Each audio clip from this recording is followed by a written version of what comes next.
Assalamualaikum warahmatullahi wabarakatuh.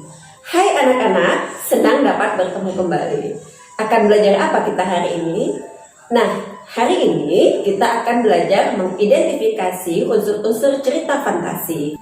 Tujuan pembelajaran kita kali ini adalah setelah mengikuti pembelajaran daring, peserta didik mampu mengidentifikasi unsur-unsur cerita fantasi yang didengar atau yang dibaca dengan tepat. Teks fantasi dapat memberikan manfaat dalam kehidupan. Di antaranya dapat memberikan hiburan dan meningkatkan kemampuan atau daya imajinasi. Kalau kalian lihat gambar ini, apa yang ada dalam pikiran kalian? Betul sekali. Di dalam gambar ini memperlihatkan seseorang pecinta hewan yang sangat dekat dengan hewan peliharaannya, sehingga ia tidak mendapat serangan meskipun hewan yang ada di tangannya adalah hewan berbisa. Nah, apakah peristiwa tersebut peristiwa nyata atau hanya imajinasi?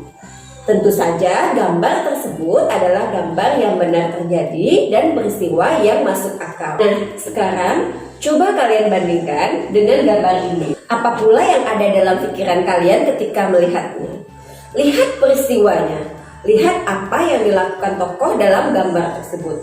Ketika kita memperhatikan apa yang ada di gambar tersebut, kita bisa memastikan bahwa gambar tersebut bersifat imajinasi atau hayalan saja. Gambar orang bisa terbang dengan bantuan binatang merupakan sesuatu yang tidak masuk akal, yang hanya berupa imajinasi. Karena itu, cerita-cerita yang tidak masuk akal atau berupa hayalan disebut dengan cerita fantasi.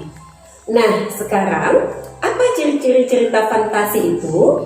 Mari kita amati contoh teks berikut ini. Teks yang berjudul Mesin Waktu merupakan salah satu contoh dari teks cerita fantasi. Mari kita amati bersama ide yang terdapat di dalam cerita ini. Selain itu, kita juga dapat mengamati latar yang terdapat di dalam cerita. Dan jangan lupa mengamati tokoh beserta kejadian yang dialami oleh para tokoh di dalam cerita ini. Dari teks tersebut dapat kita ketahui bahwa ciri-ciri teks fantasi adalah 1. Idenya terbuka terhadap daya khayal penulis. Nah, di cerita tadi yang terjadi hanyalah merupakan daya khayal penulis. 2. Menggunakan berbagai latar. Nah, kita bisa dapat melihat dari cerita tadi bahwa ada beberapa latar yang digunakan, yaitu latar sekolah, latar stasiun, dan latar hutan. Kemudian, tokohnya unik, memiliki kesaktian. Ya, tentu saja. Di dalam cerita tadi, tokoh dapat menembus mesin waktu dan itu merupakan kesaktian. Dari keseluruhan cerita yang terjadi di dalam teks yang sudah kita amati adalah cerita yang tidak benar-benar terjadi. Artinya bersifat fiksi. Bahasa yang digunakan adalah ragam percakapan. Dapat kita amati dari teks yang sudah kita baca. Berdasarkan cerita fantasi yang sudah kita baca tadi, apa saja unsur intrinsik dari teks fantasi? Mari kita identifikasi unsur yang terdapat di dalam teks fantasi tersebut. Unsur intrinsik fantasi yang pertama adalah tema. Tema adalah dasar dari sebuah cerita. 2. Tokoh. Tokoh adalah pelakon atau pelaku yang terlibat di dalam sebuah cerita. Watak. Watak atau penokohan merupakan karakter yang dimiliki oleh seorang tokoh.